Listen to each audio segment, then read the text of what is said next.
ওই ব্যক্তিটা সুলাইমানের সামনে বলল, যার কাছে কিতাবের ইলম ছিল, বলেন আল্লাহু আকবার। ওই ব্যক্তিটার নাম হযরতে আসিফ ইবনে বারখিয়া। কি নাম? নামটা কয়ে দে, কি নাম? আসিফ ইবনে বারখিয়া।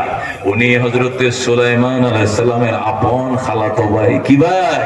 খালাতো ভাই। হযরতে আসিফ ইবনে বারখিয়া লাফতে দাঁড়ায় বলতেছে, আনা আতিকা বিহি, আনা আতিকা বিহি ক্বাবলা আন ইয়ারতাদ্দা আলাইকা তারফুকা। জোরে বল আল্লাহু আকবার। হে বাদশা সুলাইমান, আমার খালতো ভাই, বিলকিসের সিংহাসন চোখের পলক পাড়ি দিতে দেরি হবে, সিংহাসন এখানে ফেলতে দেরি হবে না। জোরে বল আল্লাহু আকবার।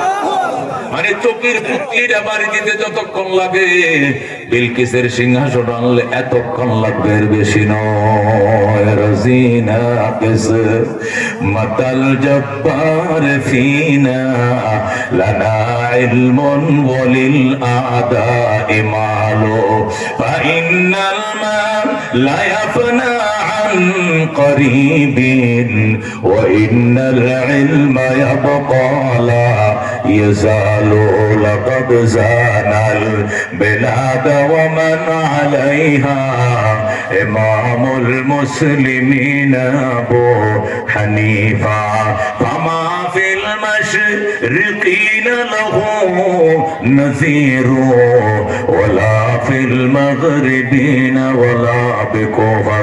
মারহাবা।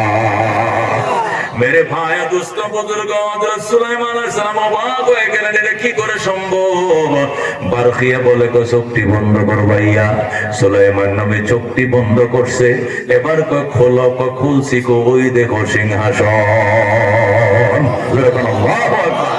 শুধু সুলাইমান চোখ বন্ধ করে খুলতে দেরি, সেকেন্ড লাগে নাই, সিংহাসন হাজির।